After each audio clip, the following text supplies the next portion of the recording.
For all the talk of Super Tuesday providing a game-changing moment in the 2012 presidential race, at the end of the day, probably not much is going to change in the dynamic. Mitt Romney is coming away with probably more wins than losses and probably the boatload of delegates.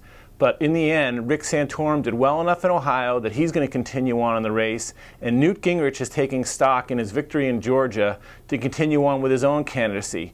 Meanwhile, Ron Paul, who hasn't won any primary caucus this cycle, is also vowing to continue on. So, after 10 states, after the biggest delegate load of the whole election, nothing really is going to change. Mitt Romney is still the front runner in the race. He still has superior organization and financing, but none of his rivals are dropping out, and it's going to continue to be a long march towards the nomination.